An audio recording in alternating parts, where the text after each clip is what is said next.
Thank you, Coach. Wow, what a nice-looking group this is.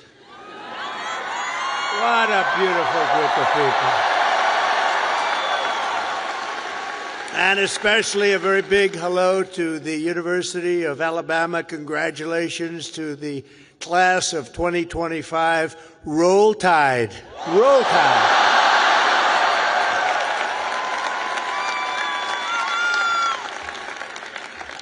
There are things that happen in life that are very important, and you always remember where you were when they happened. As a student at Alabama, you'll always remember where you were when your head coach, Nick Saban, retired. Remember that? Because he's done such a fantastic job. The last time I was here, and that's true with Nick, what a great coach. Let's bring him back. No, you have a good coach right now, though. You have a good coach right now. He was great. But the last time I was here, the Crimson Tide beat the Georgia Bulldogs 41-34. I was here. I got to watch it. That was some game. Today it's my pleasure to return to this campus as the first president ever to deliver the keynote commencement address to this truly great American university. It's a great school.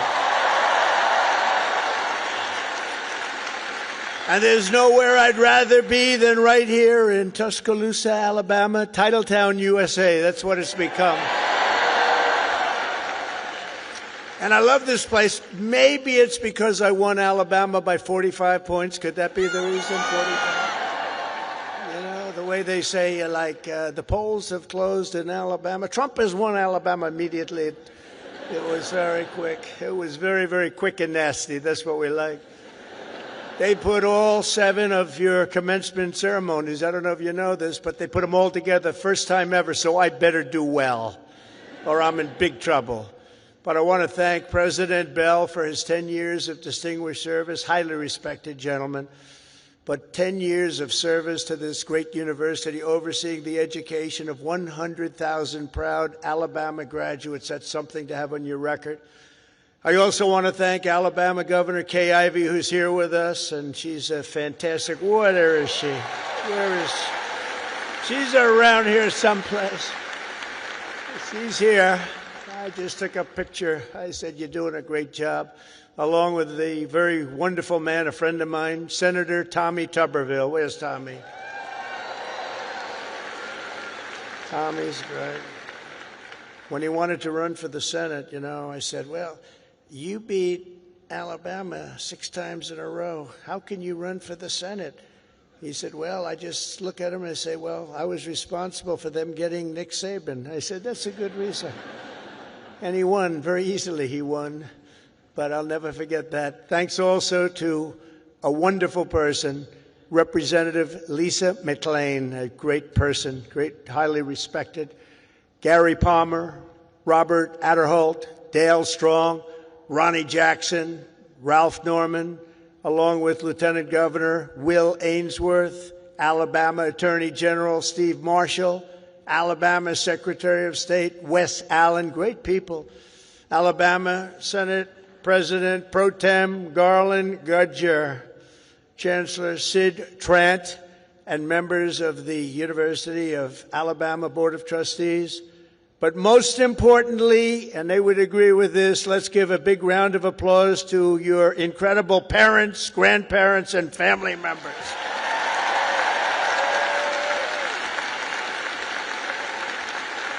Because they made this wonderful day possible. Oh, you're great. Without them, it doesn't happen. Without them, you probably aren't here, and you wouldn't have that big, beautiful smile on your faces. This year, the graduating Alabama class of 2025 has over 6,600 graduates. You're the largest class in school history. Among your ranks are among the 800 first-generation college students and nearly 3,000 students from right here in the great state of Alabama. Amazing. And this class also includes many Rhodes Scholars, Goldwater Scholars, 213 Merit Scholars, and over 1,500 students graduating with red caps. You know what that signifies? 4.0 GPA. That's a lot of students. That's a lot of students.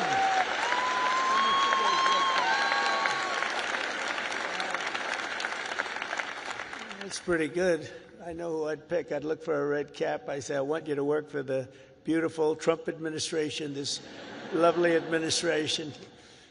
In addition, the class of 2025 has nearly 130 active duty service members, veterans, and members of the University of Alabama, ROTC. Thank you very much. Thank you.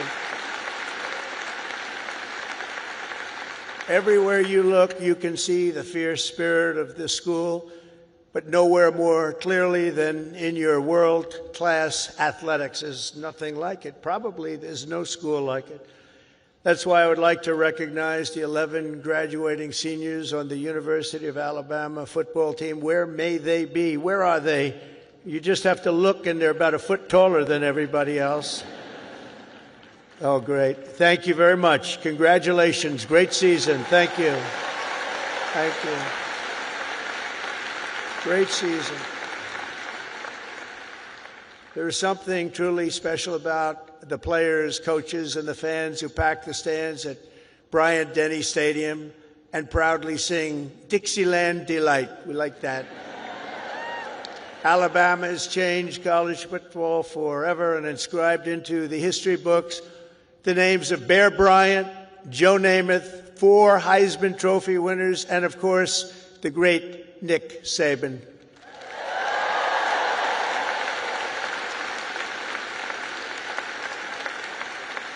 This place is truly where legends are made. It really is. It's a special place. When your president called, we talked about it. It took me about 2 seconds to say, I'll go. I wasn't looking to do it, and we are busy. You know, we're winning a lot of battles right now. We love winning, don't we love winning? We're winning a lot of battles. But I wanted to do this. For the University of Alabama, good isn't good enough, tough isn't tough enough, and great isn't great enough. The Crimson Tide does not rest, does not quit, and does not stop winning until it's all time. You know, it's all time. You're always winning, and you're going to keep winning. That's why the University of Alabama football team has won more games in the last decade than any college football team in America. That's not bad.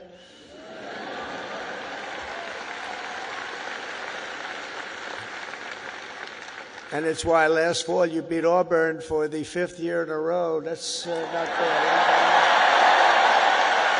That's not bad. The University of Alabama has a brand, and that brand is winning. That brand is winning. Great school.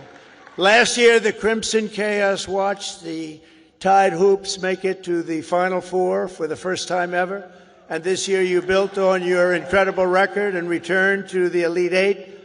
So not only is Alabama a great football school, it's now one of the nation's best basketball schools, and congratulations.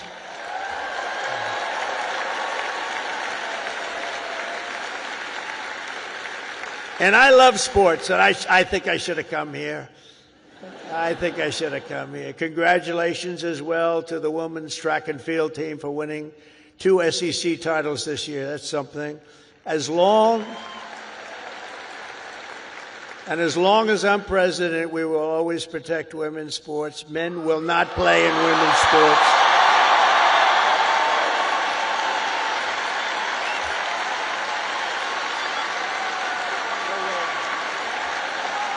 No way. They say that's an 80-20 issue. No, it's a 97-3 issue, I think. No, men will not be playing in women's sports. I said that, and I classified it with a very powerful executive order, as you know. It's done.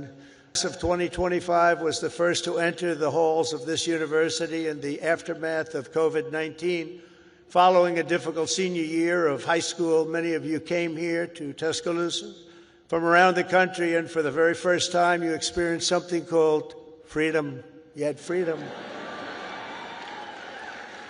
So let's give a big round of applause to the leaders of this state who chose liberty over lockdowns. They did a good job.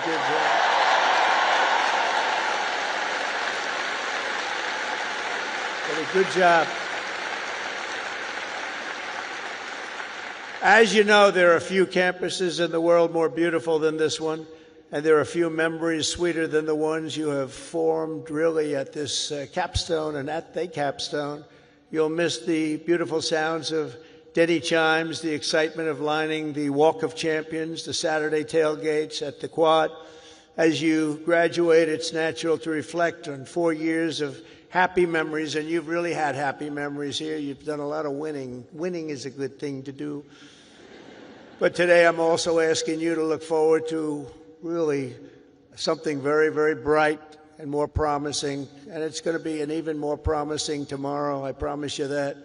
You're the first graduating class of the golden age of America. We're in the golden age. You watch. This is the golden age.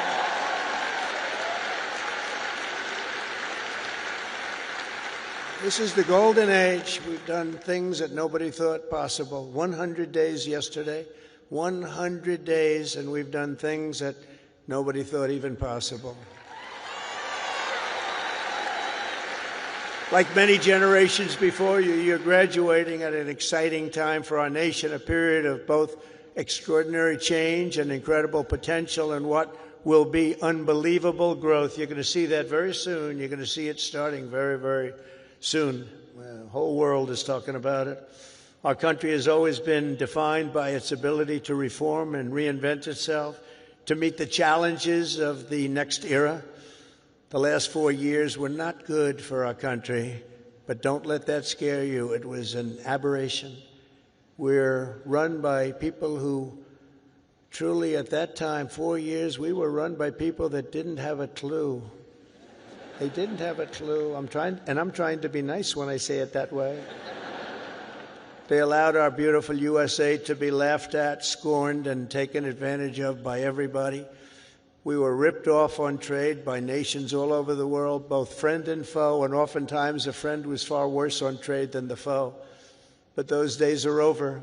You're at the start of something very, very big. You're going to see that very soon. Now, exactly 250 years after the first Patriots stood and fought at Lexington and Concord, we're in the midst of another kind of revolution, a revolution of winning and a revolution of common sense. Common sense.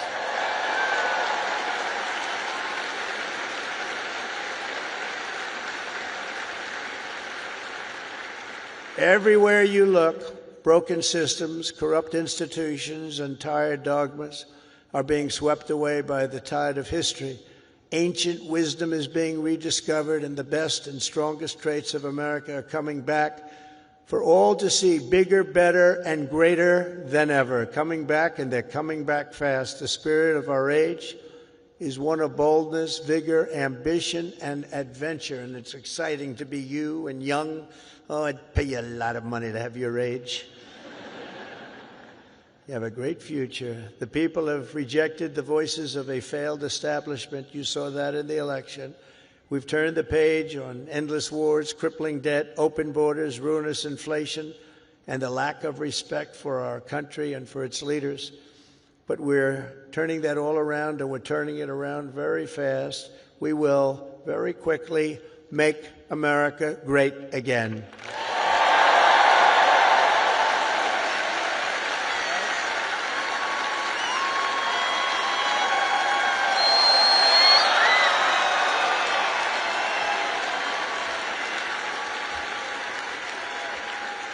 This week, we're celebrating the most successful first 100 days of any presidential administration in the history of our country, and we've been given a lot of credit for that, but 100 days does not a full term make. But we're going to do even better as we move along. In a matter of weeks, we've achieved the lowest number of illegal border crossings ever recorded.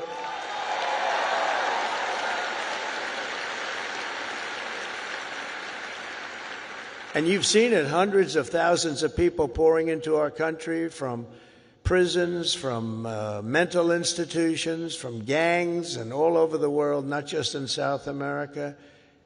You'd see hundreds of thousands of people pour across in one day. You know what we had just recently? Three.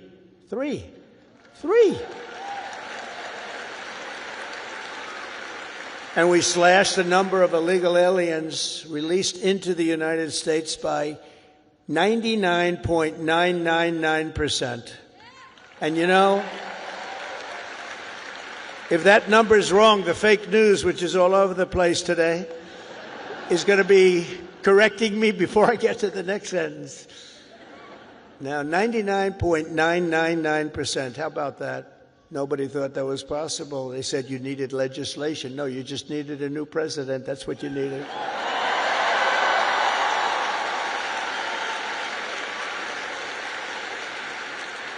But despite the tremendous success, as you've been reading, the courts are trying to stop me from doing the job that I was elected to do. We won by millions of votes. We won all 7 swing states, 7 out of 7. We won 312 electoral college votes. They said, 270 would be great. We won 312 and 2,750 counties versus 525 counties throughout the nation. That's why when you look at a map, it's all red. It's all red. Every inch of it is red, a little couple of blue dots. But they have to let us do the job that the voters want us to do. Judges are interfering, supposedly based on due process, but how can you give due process to people who came into our country illegally? They want to give them due process. I don't know. We've created 350,000 new jobs and brought core inflation down to its lowest level in many, many years. Energy is down. Look at your cost of energy, way down. Groceries are down. Even eggs are down. Remember I came in? Remember I was here a week and they started screaming at me, the fake news. Egg prices have doubled. I said, I just got here. I've been here for 4 days. I said, tell me about egg prices. They've doubled. Well, they didn't double under me. I just got there, and we did a great job. We brought down the cost of eggs. In fact, they said you won't have eggs for Easter. They wanted to we have a big Easter egg hunt at the White House. You saw it just take place. And they thought we should order thousands of plastic eggs. Plastic. I said, no, we'll do it. And we straightened out the egg situation very quickly. Our great Secretary of Agriculture did a fantastic job, and we had so many eggs we didn't know what the hell to do with them. And prices of eggs have gone down 87% since I took office. That's something, right? But the price of food has gone down, and mortgage rates are down, and gasoline prices just hit $1.88 a gallon in 3 states. Can you believe it? It was at $3.50. It was at $4. We're drilling. Oh, we're drilling. You know, drill, baby, drill, right? We drill, baby, drill. We do that. We got it down. We have it going good. And, you know, when energy drops that much, you don't have much inflation. It's hard to have inflation.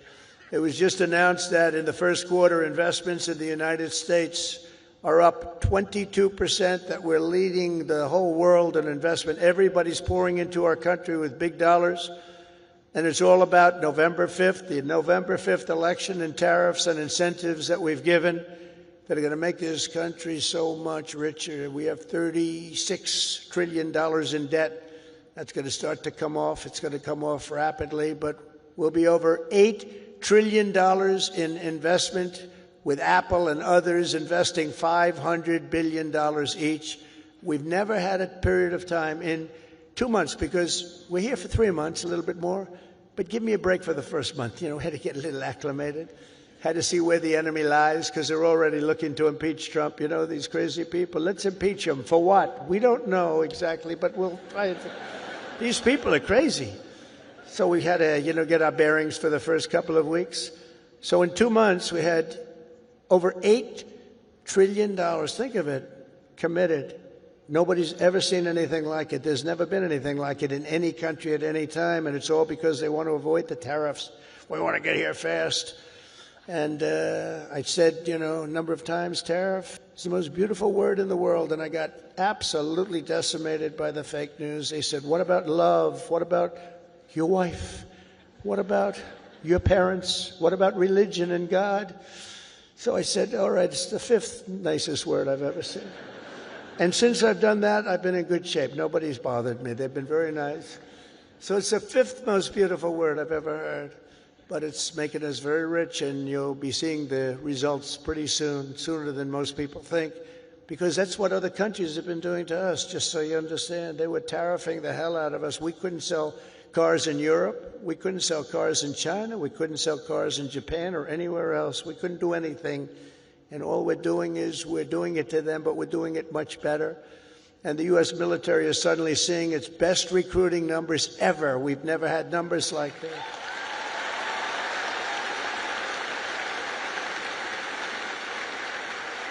We now have waiting lists because there is such incredible spirit in our country. There's a great spirit. And just think, 6 months ago, and you remember, and it was embarrassing, before the election, 6 months ago, we were hearing and reading that numbers of those joining our military were at the worst levels ever. We've never had anything like it, right? You remember that? And now they're at the best levels ever. We have waiting lists to get into the military. We couldn't fill the positions, and that included in our police forces, our fire departments. We love our fire departments also. We can never forget our fire departments. But our police forces were begging for help. And now they're brimming over with people and applicants, and they're getting great ones. It's amazing what's taken place, and that's really the spirit. Each of the graduates in this arena will soon have the chance to help lead this project of national renewal. And that's what it is. It's a national renewal. We suffered so badly for 4 years. We had one of the greatest economies. We actually had the greatest economy in the history of our country during the first term of Trump. And then we got hit hard with inflation. During the Biden economy, it was horrible. We were hit so hard. The worst probably ever. They say 48 years. We'll accept that. But I would say ever. You'll embrace this moment, and you'll step forward with strength and grit, faith and patriotism to put America on a new trajectory for your children. And then you'll take your place among the greatest generations in the history of our country. I think you have a chance to be the greatest generation in the history of our country, because we're turning it around, and you happen to be available. You're available.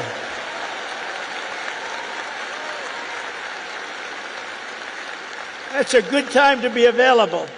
There are some times when it's not so good to be available, but this is a great time. I'm absolutely confident that the Alabama class of 2025 is up to the task. Are you up to the task? You learned a lot about winning here at Alabama, and now we need you to help win for America. For the business majors here today, I challenge you not merely to use your talents for financial speculation, but to apply your great skills that you've learned and had to forging the steel and pouring the concrete of new American factories, plants, shipyards, and even cities which are going up all over our country. Don't just build a strong portfolio. Build a very, very strong America, and you're going to do that.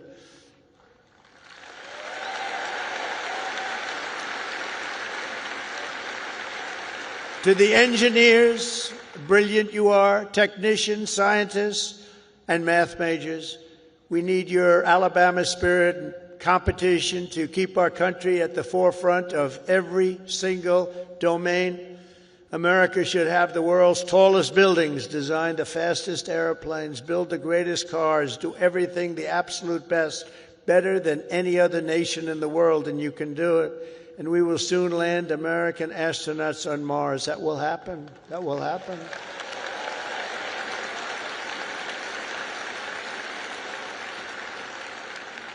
In every field you have studied, there are problems to be solved and breakthroughs to be made.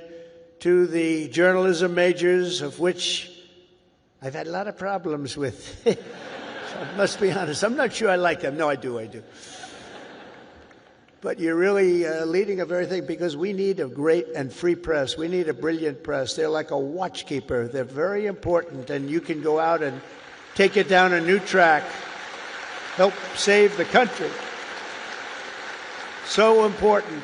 Your task is so important, and it's to build a media that Americans can trust. And remember, the people of this country, they know the truth when they hear it. That's why the ratings, the approval numbers of the media are so low. We need those ratings to be 100%. We have to be able to trust our media. I say you have to have that. You need strong borders, and you need really free, fair, clean elections. You need those things, but the media is a big part of it. In the world of health and medicine, there is an exciting new movement to get poisons out of our food supply, keep toxins out of our government.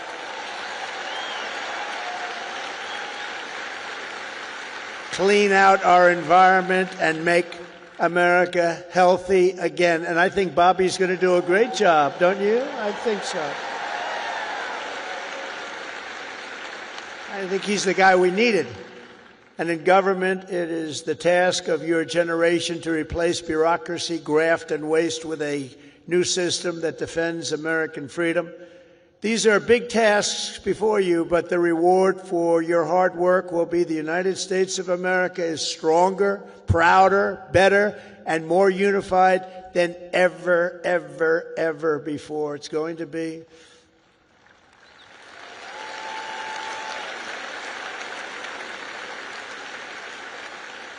As you embark on this great adventure, let me share some of the biggest lessons I've learned from a lifetime spent building dreams and beating the odds. I beat a lot of odds.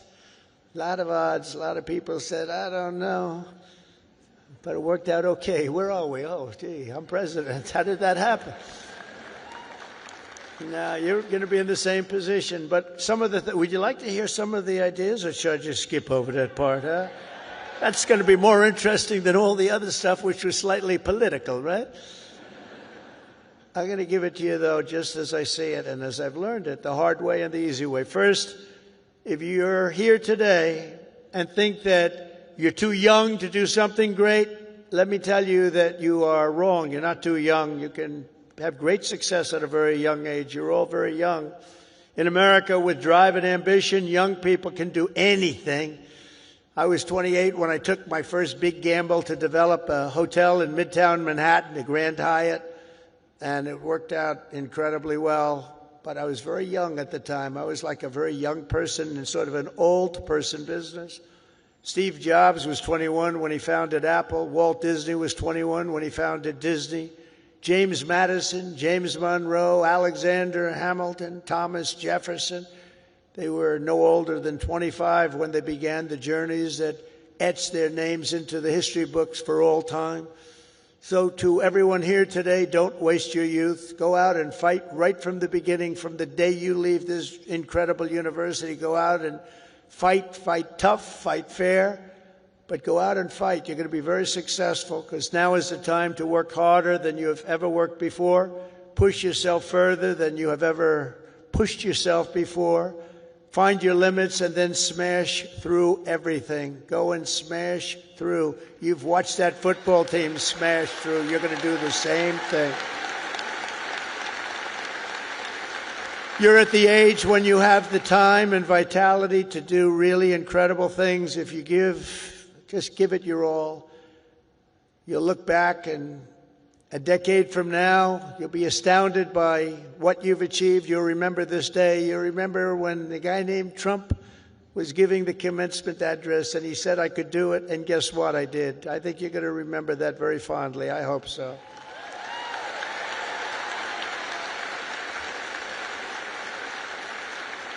Second of all, and very importantly, you have to love what you do. Okay? You have to. I rarely see somebody that's successful that doesn't love what he or she does. That's way you really like. Work isn't work. It's fun. I find it fun. I work all the time, and I find it fun. If I didn't find it fun, I wouldn't be successful, whether it was real estate or in showbiz. I had a lot of different careers, but I loved real estate so much, and I was very successful at real estate because I loved it. I learned a lot from my father because I watched him work. He worked he was a workaholic. He worked. He loved to work. He's a good man. He was a tough guy, tough as. Now that I think back, I don't know if you could even get away with that nowadays. He was tough, but he was a good man, I'll tell you. And he worked 7 days a week. He work Saturdays, Sundays, it didn't matter. And I learned by watching him, he loved his life. He loved what he was doing. He had a great long-term marriage, a long, many years. He beat me on that one. No, mine are very successful, but they haven't lasted quite as long. It was close to 70 years. That was a long time. I said, Pop, you beat me on that one. But you know what I learned from him? That he loved life, and all he did was work. I see people that don't work hard, and they're miserable. So go out and find. But he loved what he was doing, and you have to find something that you love, and you have to follow your own instincts. Listen to your parents. They're very wise, but you have to follow your instincts and your heart, your soul, and you want to be the very best you can be. Treat every day like a home game against Auburn. Fight like hell and enjoy doing it. And your coach can tell you all about that. Third thing is to think big.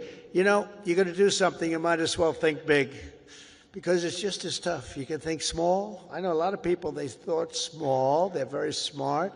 I know others that weren't nearly as smart, but they had a better picture of the big picture, because it's just as hard to solve a small problem as a big problem, and it's just as much energy and everything else, except the result is going to be a smaller one. So love what you do, but think big if it's possible. Now, if it's not possible, that's okay too. You do something, you have to do something that you love. You will have all the same headaches and challenges, all the same delays and setbacks, so you might as well do something that's just amazing. America doesn't aim small. Alabama doesn't aim small, and neither do you. So think big when possible. Think big. Fourth is work hard. Work hard. Never, ever stop. An example is a great athlete, actually, Gary Player, golfer, great golfer.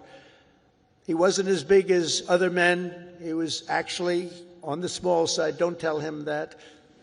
Friend of mine, don't tell him that, because he doesn't understand that. But he worked very hard. He made up for it. He never stopped. He won 168 golf tournaments. Think of that, 100. I said, Gary, you're winning like every weekend. Do you ever choke or anything? I don't know what choke means. And he made a statement years ago that I read, and I thought it was sort of an incredible statement. He said, it's funny, the harder I work, the luckier I get, right? Think of that. The harder I work, the luckier I get. So you really have to work hard, and you're going to be successful because you have the talent. To get into this school is not easy. To get through it is even more difficult. You have a lot of talent. Fifth is don't lose your momentum. You just want to keep it going, and you have to know if you are losing it. You have to know when you're losing it, so maybe you stop, and maybe it's time to stop. Listen to the feedback, think through your plan very carefully, and keep moving fast. The word momentum is very important. I mean, I'll just tell you a little story about a great real estate developer named William Levitt.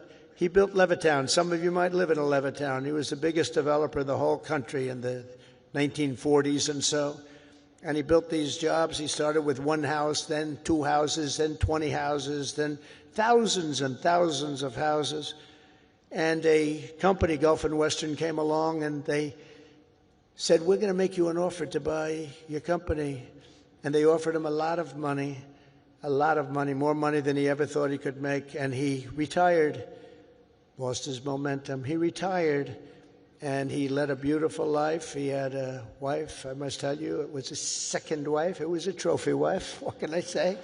I don't like telling you everything, but we're all friends, right? Can we talk?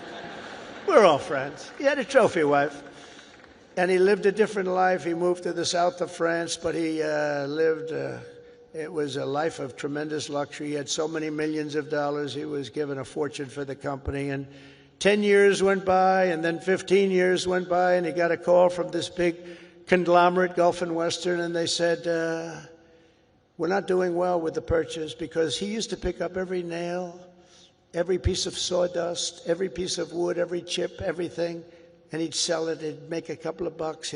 Everything was perfect. They can't do that. You know, these big companies, they don't do that. You see it a lot when an entrepreneur sells to a big company and then he ends up buying the company back for peanuts later on. It happens a lot. But he was the best at what he did. But 15 years went by, and he was so excited, and they sold him back his company. And he started, and he was going to tear apart the world because he got bored with a life of luxury. And he started building and building and building. And the markets turned on him. And he went bad. He lost everything, and he went bankrupt. Absolutely bankrupt. And it was a sad story to read. It was such an amazing story because he was so rich, but he paid them, and he bought it for the right price, bought it low, but he went wild. But he lost his momentum. He wasn't good at it anymore. And he was at a party on Fifth Avenue, I'll never forget. And it was a party of a very, very powerful man who was having the party in a magnificent apartment overlooking the park. And I walked in, and there were 50 or so people. I recognized most of them, all the biggest business people in the world, actually. Very glamorous. I was doing well. I was young, and I was doing well. And I was invited to parties like that. And I looked in the corner, and there was Mr. William Levitt sitting all by himself on a chair, looking very glum. Nobody was talking to him, because you'll find that when you're not successful, you lose a lot of friends. It's not a good situation. But there was nobody talking to him, but I wanted to talk to him because I was in the real estate business, and he was, and most of these people were in different businesses. And I went over and talked to him, and I said, "How are you, Mr. Levitt?" He goes, "Donald?" He knew who I was. "Not well. I'm not well." I said, "So can you come back?" He said, "No, son, I lost my momentum. I shouldn't have done it. I lost my momentum." And I never forgot that expression. He lost his momentum. If he would have kept going, instead of selling and relaxing and going into a different life, he probably would have been 3 times bigger than he was, but he lost his momentum.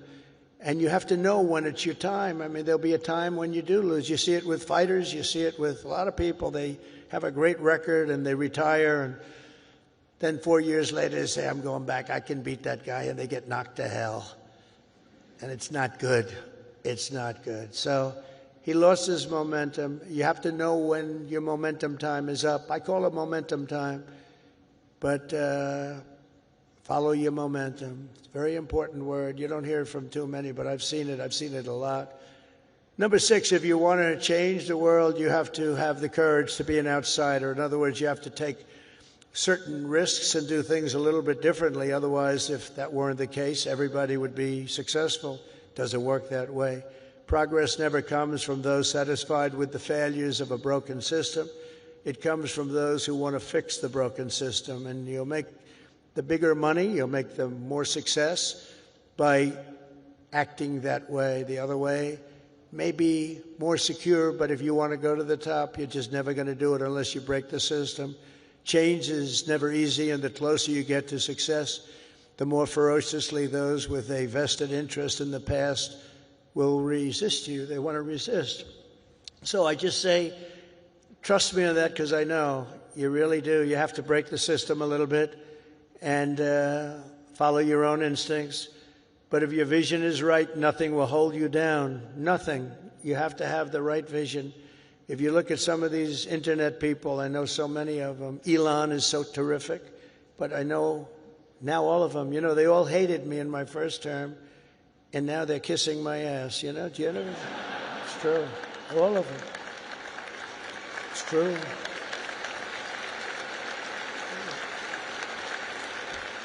It's amazing.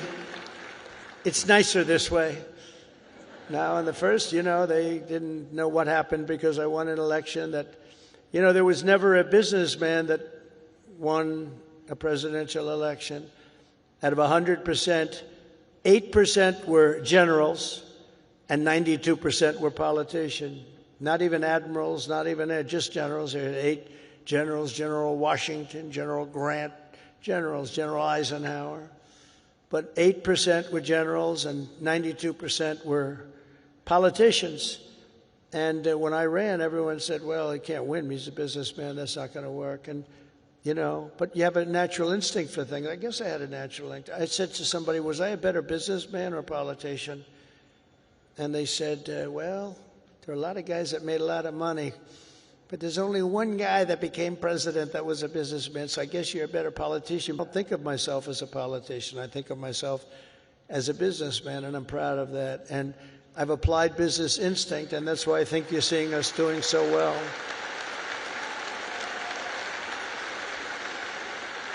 So number 7 is to trust your instincts, common sense. You can go very far in life with common sense. And I applied that to politics because some of these things, like they had open borders, let everybody in the whole world flow into our country. That's not common sense. They had transgender for everybody. We ended that, if you noticed, okay? But they had transgender for everybody. They said, I said, this is not working. This is not going to work. As I said before, you know, so simple. Men playing in women's sports. Did you ever see some of the records? Did you ever see some of these boxing matches? You know, we have to protect. These women are great athletes, but we have to protect. If you looked at the Olympics where they had transitioned people going into the boxing, where the women had boxing, and they had a great champion, a female boxer. I mean, after one punch, she walked back to the corner and said, I can't get hit like that. I've never been hit like that before. You look at all the volleyball players that have been hurt so badly with balls that are hit at levels that they've never seen before. But the greatest is like weightlifting. You ever see the weightlifting?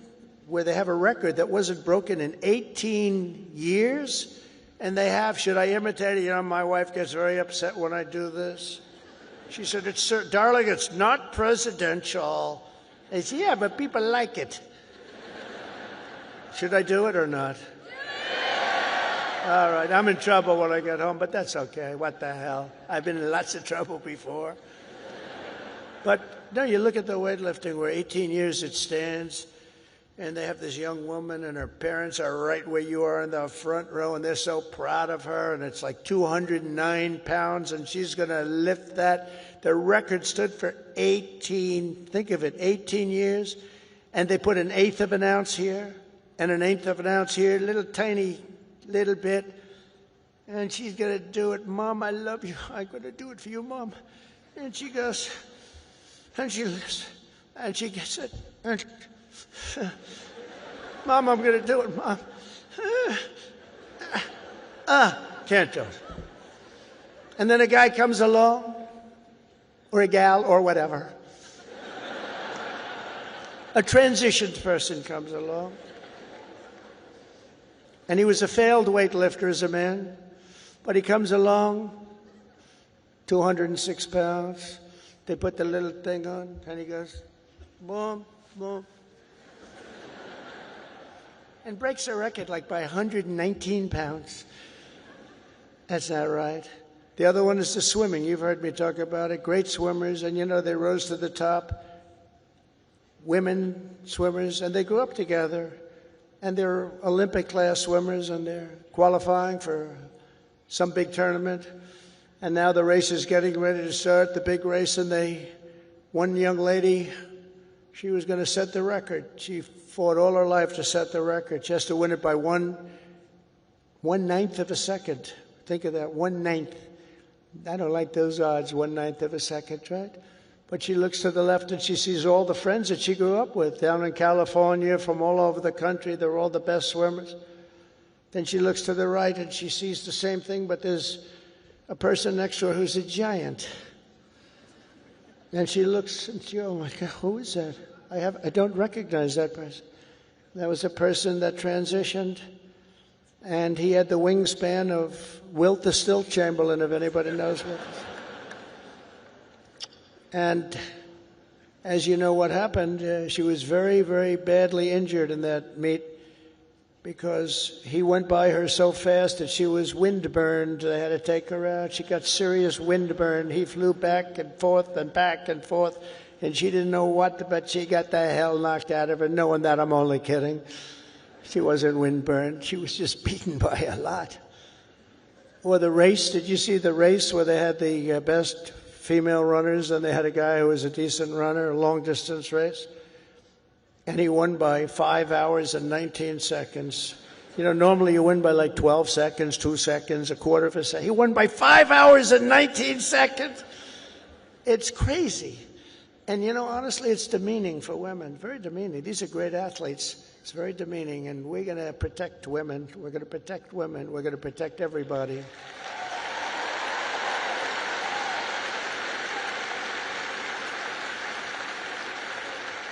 So now that I'm in trouble with my wife, I'm going to blame the University of Alabama for asking me to go through with that stuff. But it's pretty descriptive, isn't it, really? It helps when you know that borders are not racist, speech is not violence, America is good, terrorists are bad, men can never become women, police are not criminals, and criminals are not victims. Eighth, everybody should believe. Thank you. Thank you very much. Everybody should believe in the American dream. It's real, it's there, and it's right before you. We're coming back to the American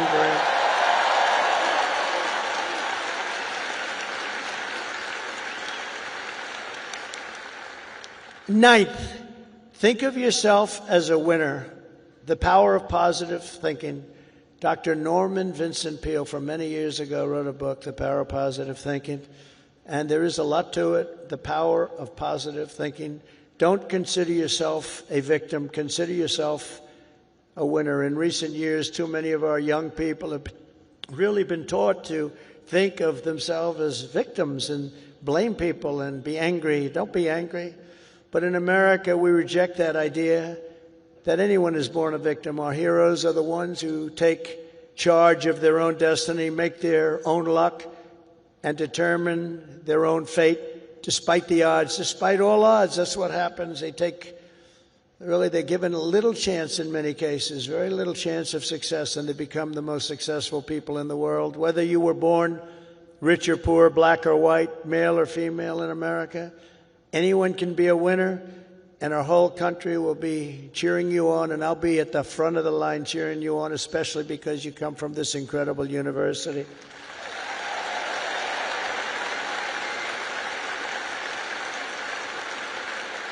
And next is to be an original. The all-time greats were people who had the confidence to be a little different. Teddy Roosevelt, Douglas MacArthur, George Patton, Amelia Earhart, Annie Oakley, Muhammad Ali, and so many others, far too many to name, lived their lives with pride, personality, and flair. God only created one of you. Remember that. God created one of you. You're all different. Some are close, but nobody is the same. You're one of a kind. So don't try to be someone else. Just be yourself. And finally, and most importantly, never, ever give up. Never give up.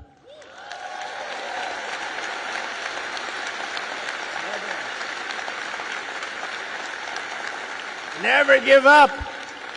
And I've learned anything in life, and it's so true. One of the most important things you can learn, if you just went a little bit longer, if you just held out a little bit longer, you would have been successful. Well, the stories of that are legend.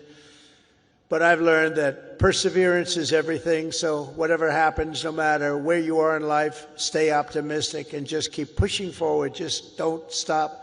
Never, ever give up. Victory is right around the corner. I've watched Coach Saban win games that really were virtually over. You've seen it. You've been in the stands. He won a couple of games. I said, Coach, you got lucky as hell. He said, I didn't get lucky. I'm a talented guy. You know, those little touchdowns that come out of nothing. He's amazing. But he's a guy that doesn't quit and doesn't know what the word quit even means. He couldn't define it. He took victory out of the jaws of defeat, and you can do that too at every stage in my career. My enemies, of which there were many and probably are right now, I can think of a couple of people that don't like me too much right now. But they said that they have to do everything they can to keep me from winning, to keep me from making it. And I'm representing you, so I have to make it. I have big shoulders, but these are big shoulders. I have to win for you. I'm not winning for myself. I'm winning for you. Do you remember when they said that Donald Trump will never become president of the United States? Remember Barack Hussein Obama said that? Barack Hussein Obama. Donald Trump will never be president. Like 50 other politicians said that. Where are they now? Oh, let me see. Oh, there they are. Where are they now? But here I am standing before you as the 45th and 47th president.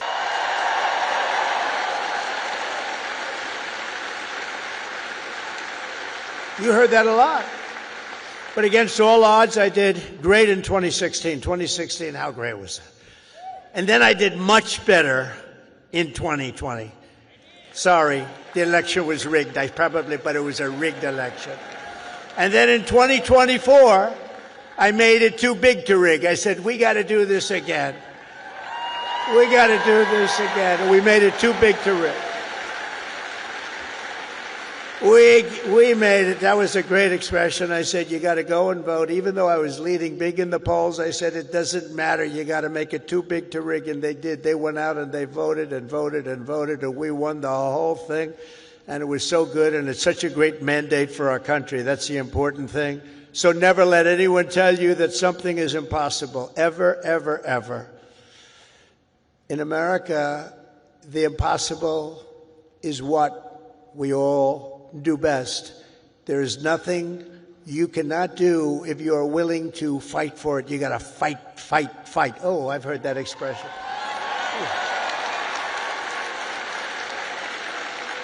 Funny. That's not here.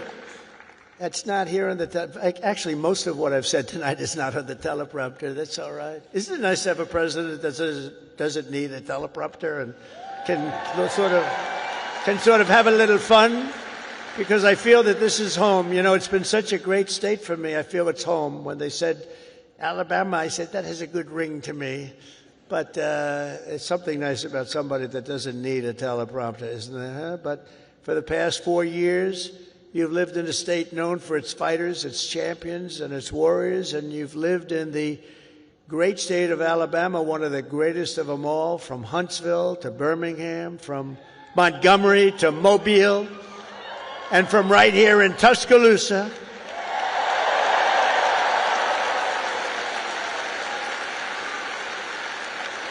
To the gleaming shores of the Gulf of America.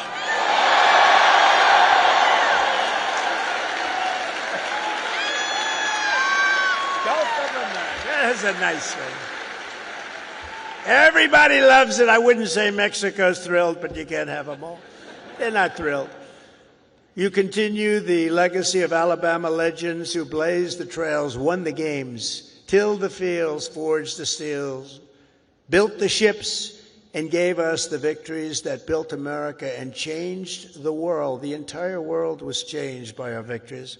This is the state that gave us the might of the Iron City, the power of the Saturn V rocket, and the roaring engines of Talladega. Talladega.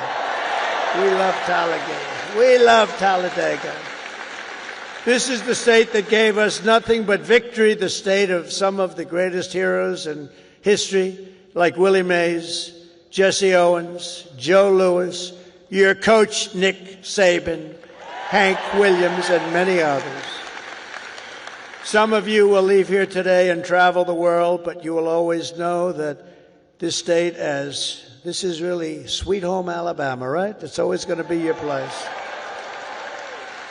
I sort of feel that way myself, because from a political standpoint, it's just been, we connected from day one. From the first day I set my foot on this beautiful soil, I connected with Alabama. And here in Alabama, we believe that the men and women who built this country are heroes, and that America's destiny is to be the single greatest nation on the face of the earth. And we're bringing it back at a speed that nobody thought was possible. We believe in freedom and family, God and country. We cherish our Constitution. We revere our Bible. And we salute our great American flag.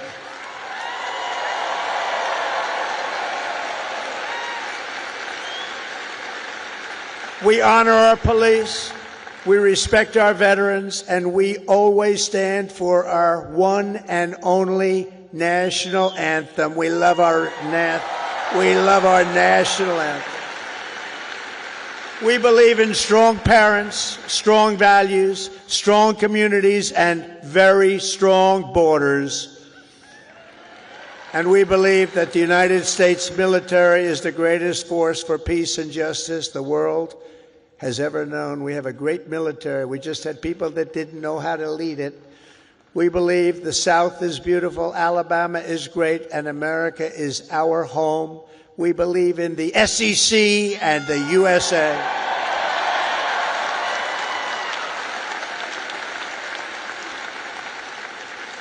Graduates of the Alabama class of 2025 standing here before you in this magnificent arena, it is clear to see the next chapter of the American story will not be written by the Harvard Crimson. It will be written by you, the Crimson Tide. True. That's true. That's true.